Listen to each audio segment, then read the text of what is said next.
নমস্কার বন্ধুরা, কেমন আছো? আশা করি সকলে ভালো আছো। সকলকে সঙ্গে নিয়ে আজকের ব্লগটা এখান থেকে স্টার্ট করছি। আজকে রবিবার, আর আজকে আমরা খুব ভালো দুটো জায়গায় ঘুরে এলাম। আর চলো আজকে তোমাদেরকে সেই জায়গাগুলো ঘুরিয়ে নিয়ে আসি। সেটা হচ্ছে, প্রথমে আমরা যাচ্ছি নন্দী হিলস, তারপরে ফেরার পথে আমরা আদিয়োগী হয়ে ঘুরে আসবো। আমরা এখন একদম রেডি হয়ে গেছি বেরোবার জন্য। বাড়ি থেকে বেরিয়েও পড়েছি, আর আমাদের গাড়িও চলে এসেছে নিচেতে। তো এখন যাওয়া যাক।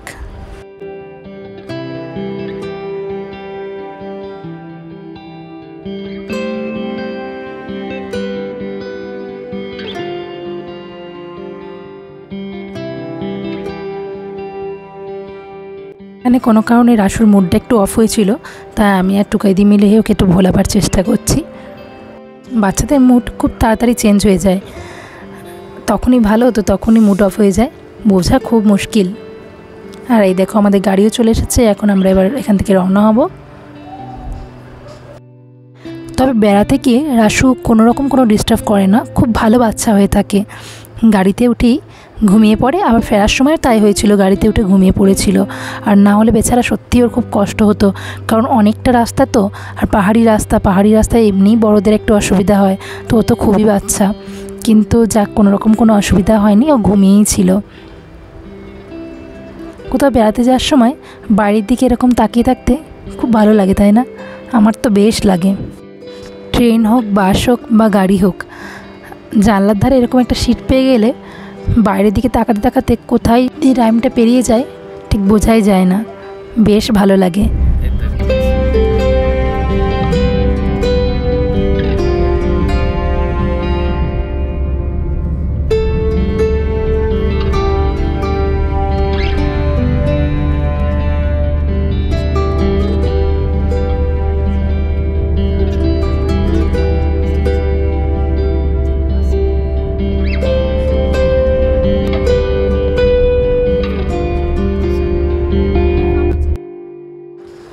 এতখানি রাস্তা পার করে অবশেষে নন্দী হিলসে পৌঁছে গেলাম। এতক্ষণ গাড়িতে বসে থাকার পর নেমে হাঁটতে বেশ ভালোই লাগে। এই যে সিট ওপর দিয়ে যাচ্ছে, এটা দিয়ে আমাদেরকে ওপরে যেতে হবে। তারপর এখন জানি না কতক্ষণ হাঁটতে হবে, তবে বেশ রোদ্দুর ছিল। আমি আগেও তোমাদেরকে বলেছি যে ব্যাঙ্গালোরে আসার পর থেকে দেখি বেশ রোদের জোর রয়েছে এখানে। আর যেহেতু এতটা রোদ, তো অনেকক্ষণ রোদে থাকলে একটু তো অসুবিধা হয়ই। তো এখন দীপ্তেন আর কুন্তলদা চলে গেল টিকিট কাটতে। ওরা টিকিট কেটে আসার পর আমরা একসঙ্গে উপরে এলাম, এই যে দেখতেই পাচ্ছ।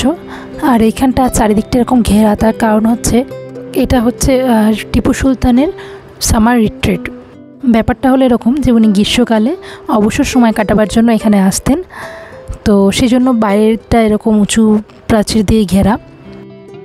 যেই গাছটা দেখছো, এই গাছটা ফলগুলো অনেকটা ডুমুর ফলের মতো, কিন্তু পাতাটা ঠিক ডুমুর ফলের মতো নয়, জানি না কী গাছ। আর এখান থেকে পার্কিংটা বোঝা যাচ্ছে, এখানে অনেকে বাইকে করে আসে, অনেকে কারে আসে, বাসও দেখলাম আসে। তো এখানে অনেকটা বড় পার্কিং এরিয়া রয়েছে। আর এখন আমরা যাচ্ছি, গেটের ভেতর দিয়ে ঢুকে গেছি। এখন আমরা ভেতরে হাঁটছি যে এরপর কিসে করে যাওয়া যায় বা কীভাবে ঘোরা যায় সেটা জানার জন্য। এরকম জায়গায় হেঁটে যেতে হয়তো অনেকেই পছন্দ করেন, এবং হেঁটে যেতে বেশ ভালোই লাগবে। কিন্তু আমাদের সঙ্গে যেহেতু রাসু ছিল, তো ওকে কোলে করে এতটা রাস্তা নিয়ে যাওয়া একটা অসুবিধা। আর পাহাড়ি রাস্তা মানে খাড়াই, সেটা বুঝতেই পারছেন। আর তার থেকে বড় কথা, এত রোদ যে আমাদেরও কষ্ট হচ্ছিল এই রাস্তায় হাঁটতে। তো আমরা দেখলাম সামনে একটা বাস রয়েছে, এবং জানতে পারলাম যে এই বাসে করে যাওয়া যায়, মানে ওপরে ওঠা যায়। আর এই বাসের ভাড়া হচ্ছে 25 টাকা পার হেড। তো ভাবলাম ঠিক আছে যাওয়া যায়। কিন্তু আমরা যখন বাসের কাছে গেলাম তখন একটু ওয়েটও করলাম, কিন্তু যেহেতু অন্য কোনো প্যাসেঞ্জার ছিল না, তো বাসটা এখন ছাড়তে দেরি হবে। তো সামনে যে জায়গাটা ছিল ওটা আমরা ঘুরতে গেলাম। তো সামনেই এদিকে লেখা ছিল সানরাইজ ভিউ পয়েন্ট। আর এই সামনেই যে জলাশয়টা দেখতে পাচ্ছি, এখন যদিও জল অনেকটা কম রয়েছে, মনে হয় বৃষ্টি এখন হয়নি যেহেতু, সেজন্য বৃষ্টি হলে নিশ্চয়ই জলাশয়টা আরও একটু ভরা থাকতো। তবে এখানে প্রচুর মাছ রয়েছে, এবং নানা রকম রঙিন মাছও এখানে রয়েছে। হয়তো সবটা ক্যামেরায় বন্দি হচ্ছে না, ওই জন্য হয়তো ভালো বোঝা যাচ্ছে না, কিন্তু সামনে থেকে দেখলে বোঝা যায় প্রচুর মাছ রয়েছে এখানে। তো এই জলাশয়টা দেখে আমাদের ওই দিককার যে কোনো মন্দিরে দেখবে একটা করে কুণ্ড থাকে, অনেকটা সেরকমই দেখতে বলে মনে হচ্ছিল। তারপর আমরা এখানে কিছুক্ষণ টাইম স্পেন্ড করলাম, কিছু ফটোশ্যুট করলাম।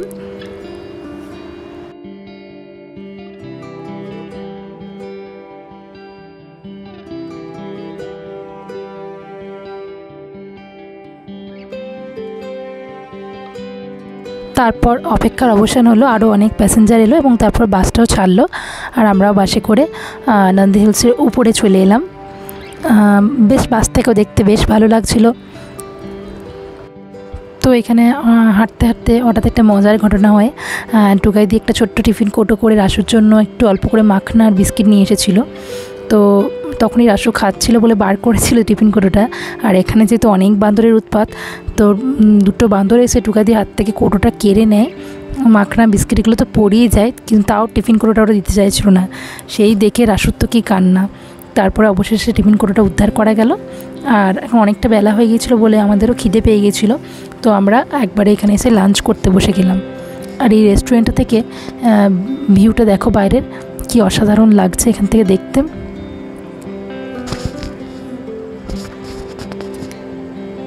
এরকম একটা জায়গায় বসে খাওয়া দাওয়া করতে বা বসে থাকতেও যেন মনটা ভালো হয়ে যায়।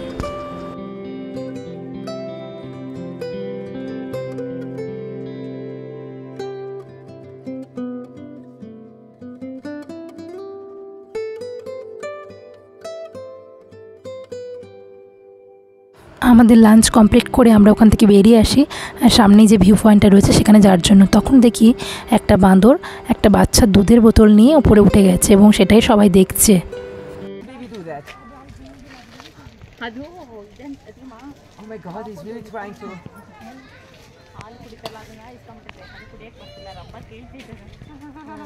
Trying to open it. Oh, the poor baby.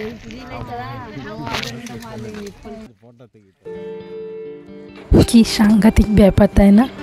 বান্দর নামটা যেন সার্থকতা আছে এরকম বাদরামি করার জন্য। এই সামনে যে পয়েন্টটা দেখতে পাচ্ছ, শুনলাম যে এখান থেকে যখন টিপু সুলতানের কাউকে শাস্তি বা মৃত্যুদণ্ড দেওয়ার থাকতো, তখন এখান থেকে একদম নিচে খাদে ফেলে দিত।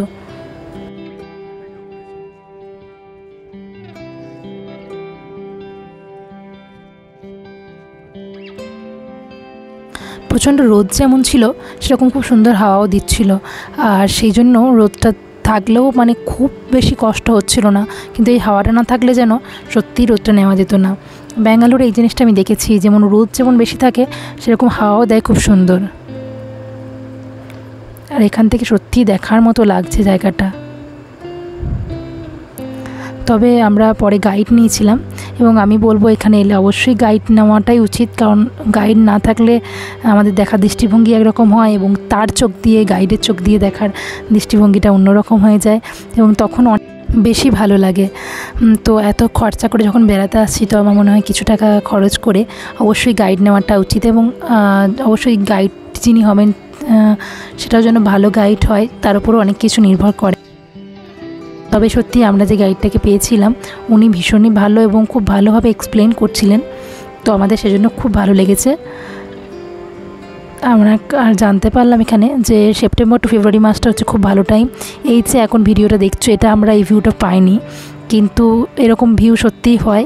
তো আমাদের যে গাইড দাদা ছিলেন ওনার কাছ থেকে কিছু ভিডিও আর ফটো নিলাম, যেগুলো আমি তোমাদের সঙ্গে এখন শেয়ার করলাম। তো এইটা আমরা নিজেরা দেখেছি, বাট ওই নিচের দিয়ে যে আকাশ চলে যাচ্ছে ওই ভিউটা আমরা পাইনি। তো তোমরা গেলে ঠিক টাইমে যাবে এবং সূর্য ওঠার আগে যদি যেতে পারো সেই টাইমটা বেস্ট টাইম, মানে খুব সুন্দর সানরাইজটা এখান থেকে দেখা যায়। মানে যারা দেখতে চায় তারা উপরে থাকে মেঘ নিচেতে এবং তার মধ্যে থেকে সূর্য ওঠে, অপূর্ব একটা সুন্দর দৃশ্য। এবার অত সকালে যদি কেউ না আসতে পারো তো আমি বলবো এখানে থাকার ব্যবস্থা রয়েছে। তো আগের দিন রাতে এসে নাইট স্টে করে পরের দিন ভোরে সানরাইজ দেখাটা সত্যি একটা স্বর্গীয় অনুভূতি। যদি কখনো সেকেন্ড টাইম আমাদের এখানে আসার সুযোগ হয় তো আমরা অবশ্যই সেটা করব। এখন এই যে সামনে গাইড দাদা রয়েছে, তো উনি আমাদেরকে নিয়ে যাচ্ছেন এবং অনেক কিছু ব্যাপার এক্সপ্লেন করছেন। তো এখন যাওয়া যাক ওনার সাথে।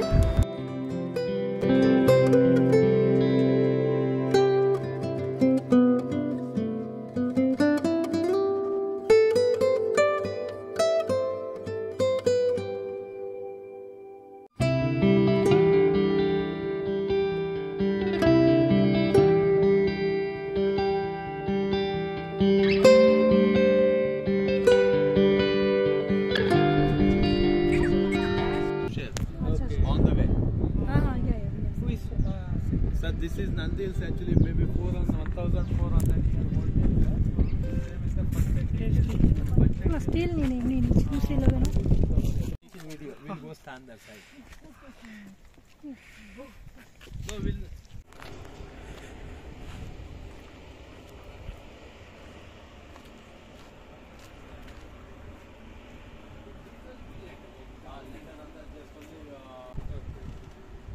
So we'll come one round. If what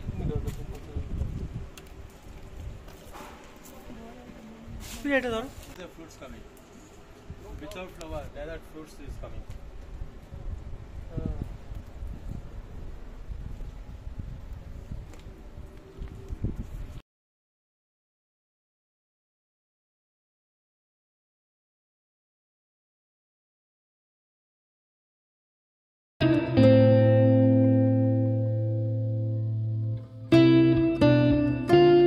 This is the maximum 12 kilometer distance. So when they land, then they also Their landing bring their is come the car is there. Then their car is there. yes. On this is a straight road is a Bangalore. We come to that way. We came on that one. Yeah, that's way. On this is a left side is a Hyderabad. Oh, beauty. More people. But the picture is from এটা হচ্ছে একটা sunrise view point আর এখানেই দাদা আমাদেরকে ওই মেঘের যে video ক্লিপসটা দেখালাম ওইটা এবং এই ফটোগুলো আমাদের সাথে শেয়ার করলো যেগুলো দেখে সত্যি মানে মন মুগ্ধ হয়ে যাচ্ছিল তারপর আমরা এলাম এই নন্দী মহারাজের মন্দিরে We'll go to the tell in the right hand. from where? Yeah. Yes. Come this side 1 second.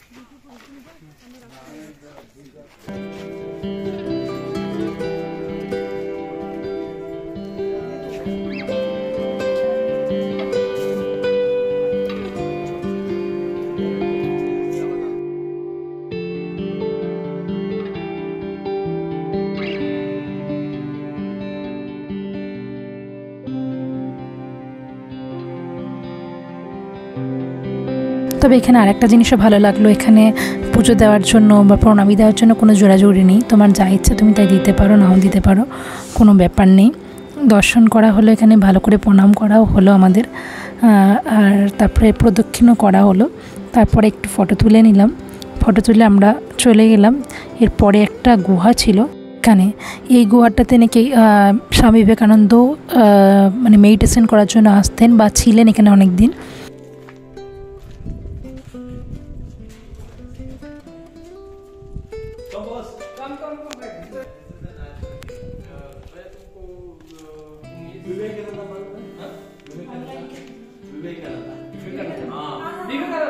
This master also is coming that side. Okay. This is like the meditation place. We are the one Kushmanda Rishi, actually many years old and Kushmanda Rishi, this side do the meditation from here. On this is lamp spot, night time lamp. ये सब बाद में करेंगे yes. This is 10 years back when we made this place. This is a long way of that time. Actually this is a old Purana Kannada. Actually we did writing from I don't know. But the meanings is that we do the meditation to how is the feeling to this side writings. Okay. See this side the snake old photos available. See? Follow. Snake holding. Okay. On the other the Kali Durga statue is available. 1 second please. See from this side. See this is the Kali Durga statue.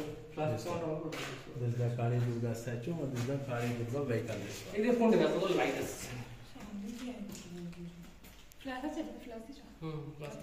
Sir, we'll see this side. We'll take one small picture. Okay. It's nice available. तो तुम्हारा photo देखते हैं तुम्हारा photo. देखो की पड़े गেল তবে গুহা থেকে বেরিয়ে এসে আমরা আবার হাঁটা দিলাম পরের ভিউ পয়েন্টে যাওয়ার জন্য তবে এদিকে রাস্তাটা অনেকটা একই ধরনের এবং ডান দিকে যে ভিউ পয়েন্টটা সেগুলো একই প্রায় কারণ মানে উপর থেকে শুধু নিচের দিকের এই গ্রাম বা শহর যেটাই হোক জনবসতি সেটাই দেখা যাচ্ছিল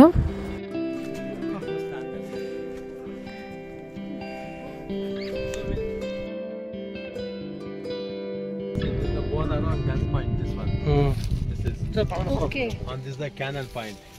And this is a maybe 700 year old wall. This one. This is a local king Palagara's ruling time is a built under this fort. And this is without cement, man. Limestone. egg, jaggery, calcium, animals to mixing. After grind, then this one will that. You want to take picture? Go. We'll take it. রাসুর হাতে যে গাছের পাতাটা দেখলে, জানি না সেই গাছটা কী গাছ, কিন্তু সেই পাতার গন্ধটা পুরো আমের মতো, আমের যেটা সেন্ট আসে ঠিক সেরকম। এই গাইড দাদাই ওই গাছের ডালটা আমাদেরকে ভেঙে দিয়েছিল। আর এরপর এলাম আর একটা জায়গা, যেটা দেখতে নিচে থেকে মনে হচ্ছিলো কোনো গুহা বা কিছু। আগেকার দিনে দেখি এই ফাঁকটা দিয়ে নাকি ঘোড়া টোড়া যাওয়া আসা করতো, জানি না কীভাবে করতো। আমার তো দেখে প্রচণ্ডই ভয় লাগছিলো, যাবো কি যাবো না ভাবছিলাম। তারপরে সাহস করে একটু গেলাম বলে সত্যিই খুব ভালো লাগলো। জায়গাটা সত্যিই খুব সুন্দর। আর গেলাম বলে বেশ কয়েকটা সুন্দর সুন্দর ছবিও উঠলো, জায়গাটা এত সুন্দর। আর তবে হ্যাঁ, আমার এই ড্রেসটা পরে আসাটা একদমই উচিত হয়নি, আসলে আমি তখন বুঝতে পারিনি। এখন অনেক টেম্পলসেই থাকে যে ঠিকঠাক একটা ড্রেস কোড থাকে, তো ওই জন্য আমি ভাবলাম যে জিন্স পরে যাবো কি যাবো না, তো এটা ছিল, তো এটাই পরে এসেছিলাম। তবে হ্যাঁ, কেউ এখানে এলে কখনোই এরকম ধরনের গাউন বা লং স্কার্ট টাইপ ড্রেস পরে আসবে না, সালোয়ার বা জিন্স এসব পরে আসাটাই ভালো।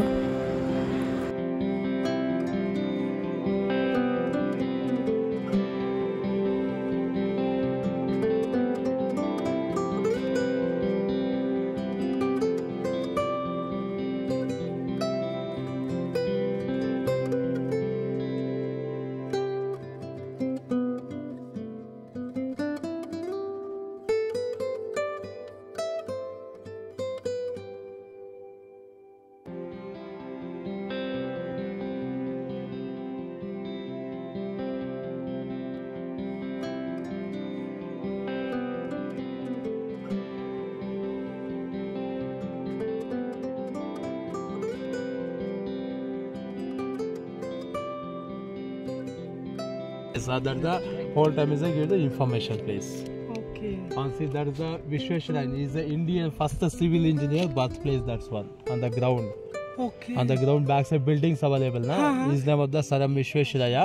He is the Indian first scientist. His birthplace that was Muddenahalli.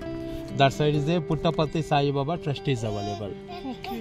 On the madam, you see just on the two hills available, ma'am. Gianting Hill. On that front side is the lake available. Yeah. Na? On lake little left side we'll see the red color soil available. Last one. That inside is just observing the dots on the statue type available. You can see. It's not visible. No, But 100% visible. I can see Remove that the shoes, the spikes. You see the lake, sir. lake. I can see the red soil. Red soil. Red soil. On the inside, you will just observe the block color statue type. Okay. That is the Isha. Isha. Isha, Hadi Yogi. এখান থেকে উনি আদিয়োগীর পয়েন্টটা দেখানোর চেষ্টা করছিলেন, but আমরা ঠিকঠাকভাবে বুঝতে পারলাম না। ওই রেড সয়েল অবধি দেখতে পেলাম, তারপরে আর কিছু বুঝতে পারলাম না। তবে এই রাস্তাটা ভীষণ খাড়া এবং উঠতে ভীষণই কষ্ট হচ্ছিল। আমার তো অবস্থা একদম খারাপ হয়ে গেছিলো, এত খাড়াই লাগছিলো এবং এত রোদের মধ্যে দিয়ে আমি ভীষণ হাঁপিয়ে পড়েছিলাম।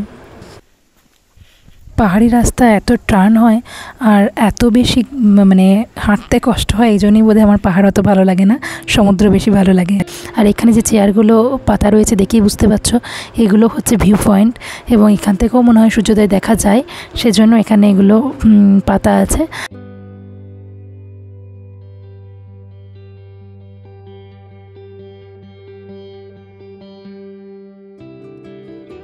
হাঁটতে হাঁটতে উপরে এসে তারপর আবার একটু বাস ধরে একটুখানি বাসেও এলাম। তারপরে বাসটা আমাদেরকে এখানে নামিয়ে দিল। এরপর আমাদের নিচে নেমে যাওয়ার পালা, যেখান থেকে আমাদের শুরু হয়েছিল হাঁটা সেখানেই শেষ হলো। এরপর আমাদের নিচেতে গাড়ি রাখা আছে, তো আমরা গাড়ি করে এখন যাব আদিয়োগী ওখানে। তো আমাদের প্ল্যানই ছিল যে টাইম হাতে রেখে বেরিয়ে যাব, কারণ এখান থেকে আদিয়োগীটাও অনেকটা, মাঝখানে যদি জ্যাম পেয়ে যায় তাহলে আবার খুব অসুবিধা হয়ে যাবে। এবং আমাদের ইচ্ছা আছে যে আদিয়োগীর ওখানে গিয়ে সন্ধ্যাবেলায় যে লাইট শো হয় সেই লাইট শো দেখে বাড়ি ফিরবো। তো দেখা যাক এখন কতটা কি হয়। তবে হ্যাঁ, এদিকের রাস্তাটা খুব সুন্দর ছিল, এরকম রাস্তা দিয়ে সত্যি করে গাড়িতে করে লং ড্রাইভে যেতেও যেন খুব ভালো লাগে।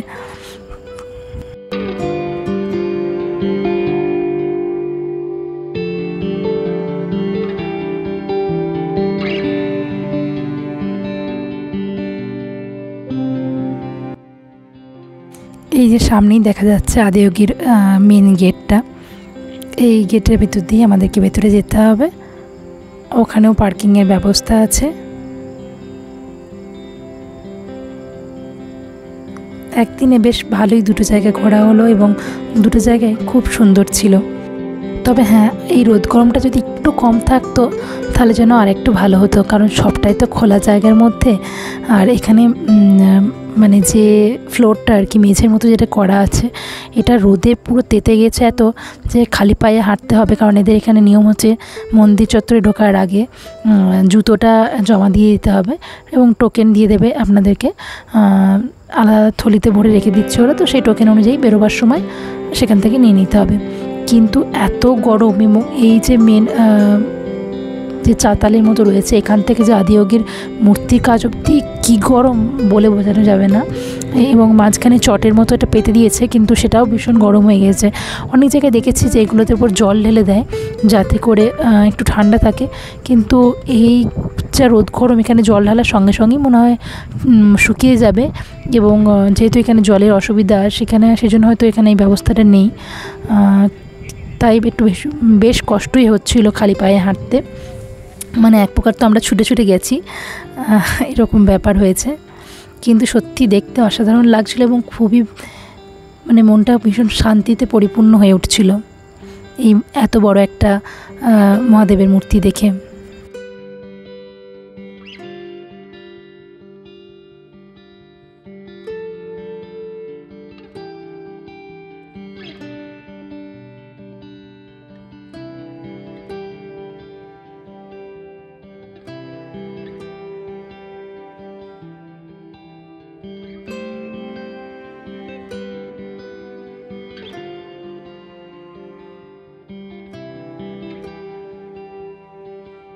এখানে মানে এই চত্বরের ভেতরেই একটা ভেজ রেস্টুরেন্ট রয়েছে, যেখানে অনেক রকমের খাবার এবং জুস টুস রয়েছে। তোমরা যারা এখনও আদিয়োগীর এখানে আসোনি তারা অবশ্যই ঘুরে যেও। আর ভিডিওটা কেমন লাগলো জানিও, ভালো লাগলে লাইক করো আর কমেন্ট করে জানিও ভিডিওটা কেমন লাগলো তোমাদের। এখন সন্ধ্যে লাইট শোটা শুরু হবে, তোমরা দেখতে থাকো।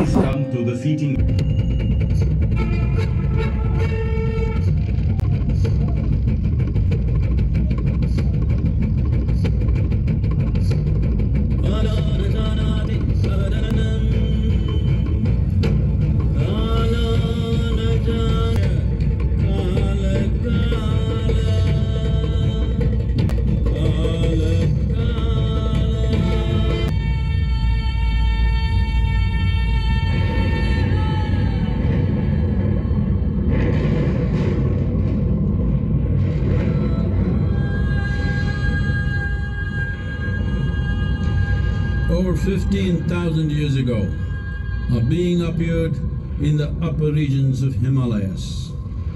No one knew who he was, where he came from. The origins of this spectacular being were unknown.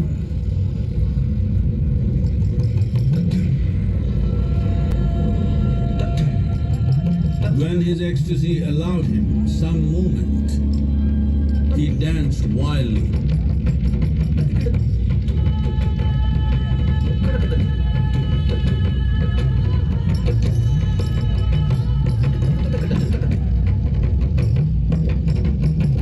When intensity peaked, he became utterly still. People saw that he was experiencing dimensions that no one had ever known or able to fathom. His ecstasy and intensity allowed him to transcend his physical form.